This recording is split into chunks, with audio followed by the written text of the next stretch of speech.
यहां पे मंदिरों के पुनरुद्धार के पिछली बार हम लोग आए थे तो कोरोना कालखंड के पहले हम लोगों ने यहां पे मोहद्दीपुर गुरुद्वारा और जटाशंकर गुरुद्वारा के कुछ विकास कार्यों को जोड़ा था।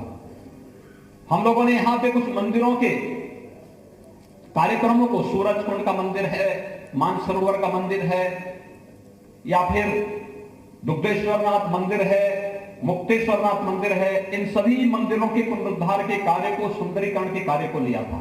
और आज तो चित्रगुप्त मंदिर को भी हम लोगों ने उसके साथ जोड़ा है और गीता गार्डन को भी इसके साथ जोड़ा है। ये प्रक्रिया, विकास की प्रक्रिया आगे बढ़नी चाहिए। हर एक जगह हम लोग जाएंगे क्योंकि कहीं ना कहीं ये हमारे आस्था के साथ भी जुड़ा हुआ है और आस्था के साथ साथ यहां पर तमाम प्रकार की रचनात्मक गतिविधियों को एक नया मंच देने के लिए भी हम लोग उसके साथ खड़े होंगे। प्रश्न ये उठता भाइयों बहनों कि सरकारें पहले भी थी, सरकारें चली आ रही थी, खिसक रही थी, समय पास कर रही थी, तब न किसान संतुष्ट था, तब न नौजवान संतुष्ट था, तब अपराध चरम पर था, तब समाज का कोई तबका संतुष्ट भी नहीं था, पैसा उतना ही खर्च होता था। और आज जब नगर विधायक जी कह रहे थे या ग्रामीण विधायक जी कह रहे थे कि कोरोना कालखंड के दौरान, चूंकि दोनों हमारे विधायक कोरोना से पीड़ित हुए, संक्रमित हुए और उन्होंने चिकित्सीय सुविधा और व्यवस्था को देखा, अब आश्चर्य करेंगे, हम लोग अब तक 5,73,000 लोगों को स्वस्थ करके घर भेज चुके हैं और सभी को फ्री में सुविधा उपलब्ध कराई गई।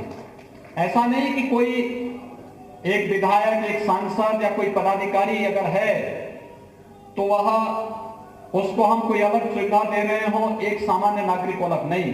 कोविड हॉस्पिटल में वीवीआईपी, वीआईपी या सामान्य नागरिक के साथ कोई भेदभाव नहीं, लेकिन सुविधा सबको और सभी मुफ्त की सुविधा सभी को उपलब्ध करवाने का कार्य किया जा रहा है।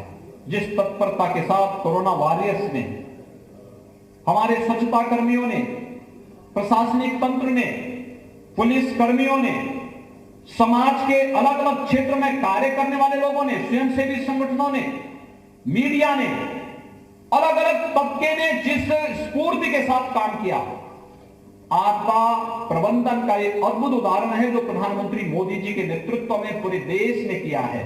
और आज जब हम इस कार्यक्रम में यहां पर मौजूद हैं, मैं इस अवसर पर प्रधानमंत्री मोदी जी का अभिनंदन करता हूं दो कारणों से। एक, कोरोना में बेहतरीन प्रबंधन के लिए दुनिया ने उनके इस प्रबंधन के नेतृत्व की क्षमता को स्वीकारा है। कल आपने देखा होगा कि दुनिया के अंदर इस क्षेत्र में सर्वे करने वाली जो कंपनियां हैं, अप्रूवल रेटिंग में प्रधानमंत्री मोदी जी को दुनिया के अंदर लीडरशिप में सर्वोच्च स्थान पे उन्हें दिया गया। यह हमारे लिए गौरव की बात है। और आज प्रधानमंत्री जी ने, उनके मार्गदर्शन में देश के वैज्ञानिकों ने, भारत पहला देश है जिसने कोविड-19 के 2 वैक्सीन एक साथ लॉन्च कर दिए हैं। प्रधानमंत्री मोदी जी पहले प्रधानमंत्री हैं जिन्होंने कोविड-19 के वैक्सीन के लिए उन लेबोरेटरीज का स्वयं निरीक्षण किया, वहां भ्रमण किया और वहां जाके उन कार्यों की समीक्षा की। आज उसका परिणाम है कि भारत आत्मनिर्भर भारत बनने की ओर अग्रसर है।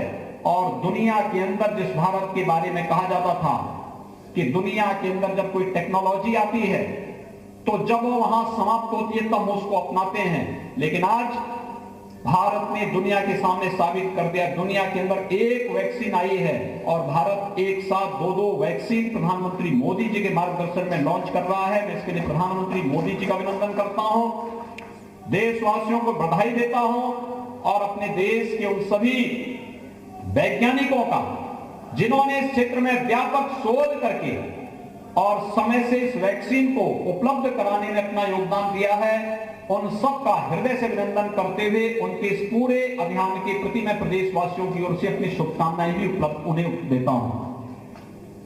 कार्य करने की सोच होनी चाहिए। और हमें कैसा गोरखपुर चाहिए भाइयों बहनों, इसके बारे में हमें सोचना पड़ेगा। ये गोरखपुर महानगर हमारा है, गोरखपुर जनपद हमारा है, ये उत्तर प्रदेश हमारा है और ये देश हमारा है। और ये भाव जब हमारे मन में होगा, ये भावनात्मक लगाव जब हमारे मन में होगा, एक सकारात्मक दृष्टिकोण हमारे मन में होगा। इस सकारात्मक दृष्टिकोण ही है जो हमें विकास करने के लिए प्रेरित करता है।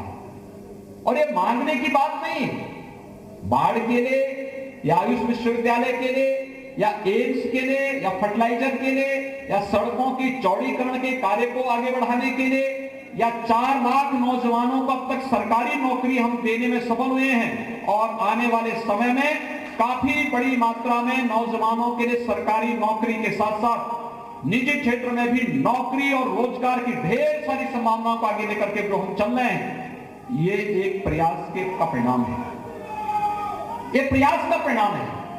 अन्यथा जो लटकाने और भटकाने की प्रवृत्ति थी देश के अंदर, आपने देखा होगा पिछली सरकारें हर एक विवाद को लटकाना चाहती थी। जो लोग कहते थे कि राम तो काल्पनिक हुए हैं, कल मैं सुन रहा था उनके बयानों को, अब वो कहने लग गए राम तो सबके हैं। ये है परिवर्तन। जो राम भक्तों पे गोली चलाते थे और कहते थे राम का तो अस्तित्व ही नहीं, आज उनको भी राम भक्तों की ताकत का एहसास हो गया है। अब ये भी कह रहे हैं कि राम तो सबके हैं। तो यही तो हम पहले कहते थे, कार सेवा के समय हम यही तो कहते थे कि राम तो सबके हैं, राम जन्मभूमि के लिए विरोध मत करो, कार सेवा का विरोध मत करो, यही तो हम कहते थे। अंततः राम भक्तों ने जो कार सेवा की थी वो विजय हुई ना। 5 अगस्त 2020 को अयोध्या में राम जन्मभूमि का शिलान्यास और शुभारंभ प्रधानमंत्री मोदी जी के कर कमलों से होना इस बात को साबित करता है कि राम जन्मभूमि के लिए चला हुआ आंदोलन एक सकारात्मक आंदोलन था। और वहां आंदोलनकार सेवकों और राम भक्तों का आंदोलन कहीं भी नकारात्मक नहीं था। उस आंदोलन का विरोध करने वाले लोग नकारात्मक सोचते थे और इसलिए उस आंदोलन को बदनाम करते थे। और जब हर एक क्षेत्र में फेल हो चुके हैं, अब फिर वही राग अलापने का कार्य कर रहे हैं। अब कि पहले राम को मानते नहीं थे, अब कहने लग गए राम तो सबके हैं। भगवान करे सद्बुद्धि हमेशा उन लोगों को बनी रहे और वे लोग भारत के लिए भी, उत्तर प्रदेश के बारे में भी इस प्रकार की सकारात्मक सोच के साथ आगे बढ़ सकें। लेकिन एक ताकत थी वो, जिस ताकत ने इतने बड़े सांस्कृतिक आंदोलन को आगे बढ़ाया और आज मर्यादा पुरुषोत्तम भगवान श्री राम की कृपा से अयोध्या में भव्य मंदिर निर्माण का कार्य युद्ध स्तर पर आगे बढ़ता हुआ दिखाई दे रहा है। भाइयों बहनों, हम सबको विकास की सोच को जो आज इस देश ने दुनिया को दिया है, उत्तर प्रदेश की 24 करोड़ जनता कोरोना कालखंड में जैसे एक परिवार भाव के साथ कार्य करती हुई दिखाई दी, वो सबके सामने है। आपने इसको महसूस किया होगा। उत्तर प्रदेश के सामने सबसे बड़ी चुनौती थी, सबसे बड़ी आबादी का प्रदेश, 40 लाख प्रवासी कामगार और श्रमिक, हजारों हमारे बच्चे, कोई कोटा में पढ़ रहा था, कोई प्रयागराज में था, कोई बेंगलुरु में था, कोई मुंबई में था, कोई चेन्नई में था, कोई दुनिया के अलग अलग देशों में थे। मेरे पास रोज फोन आते थे और गोरखपुर से ज्यादा आते थे। कोई कहता था कि हमारा कोई कहता था मेरे बच्चे, कोई पहले तो कोटा की बात आई, हमने परिवहन निगम की बसें भेजी, सभी बच्चों को वापस घरों तक पहुंचा दिया। फिर प्रयागराज की बात आई, हमने उनको भी पहुंचा दिया। फिर बेंगलोर की बात आई, हमने भारत सरकार से अनुरोध किया, उन्होंने ट्रेन उपलब्ध कराई, उन बच्चों को सुरक्षित हम वापस लेके आ गए। चेन्नई से लेके आ गई, मुंबई से लेके आ गए, लेकिन बाद में डिमांड होने लग गई कि मॉस्को में भी फंसे हैं, न्यूयॉर्क में फंसे हैं, इंग्लैंड में फंसे हैं। और मैं कह सकता हूं दावे के साथ, भारत सरकार की मदद से एक एक बच्चे को, एक एक नौजवान को हम उसके घर तक सफलतापूर्वक पहुंचाने में सफल रहे, सुरक्षित पहुंचाने में हमने सफलता प्राप्त की। ये किसकी ताकत है? ये सब आपकी ताकत है। इस ताकत ने हमें एक नया उत्साह उमंग दिया। हम जिससे जो आह्वान करते थे कि भाई हमें सोशल डिस्टेंसिंग का पालन करना है, लोग उसका पालन करते थे। हम कहते थे कि भाई यहां पे इस आयोजन में भीड़ नहीं होनी, लोग उसमें उसका पालन करते थे। हम लोग कहते थे कि देखिए वहां पे ये व्यवस्था दी जा रही है, आप इसका पालन करिए, लॉकडाउन है, रात्रि को इतने बजे से इतने बजे तक लॉकडाउन होना है, लोगों ने पालन किया। पर्व और त्योहार में भीड़ नहीं होने देनी है, हर एक व्यक्ति ने उसको पूछा, क्योंकि उत्तर प्रदेश की जनता इस बात को जानती है कि जब पर्व और त्योहार की बात आती, मैं तो गोरखपुर के अंदर होली के दिन हजारों लोगों के साथ नरसिंह भगवान की यात्रा में मैं तो शामिल होने वाला व्यक्ति हूं।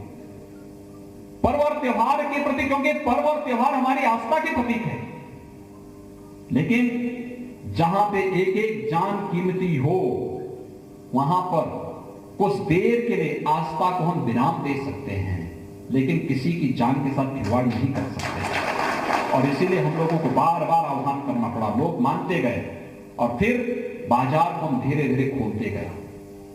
आपने देखा होगा, बाजार साप्ताहिक पहले खुले, फिर 3 दिन के अंदर 3 दिन खोलने की व्यवस्था हुई, फिर 5 दिन हुई, फिर 6 दिन हुई, और अब तो 7 दिन बाजार खुलना है, पूरे दिन भर खुलना है, कहीं कोई समस्या नहीं, हर एक चीज अपने उसमें रूटीन उसमें आ गई है। लेकिन फिर भी सतर्कता आवश्यक है, सावधानी आवश्यक है। हम व्यवस्था कराएंगे, हर प्रकार की सुविधा भी उपलब्ध कराएंगे।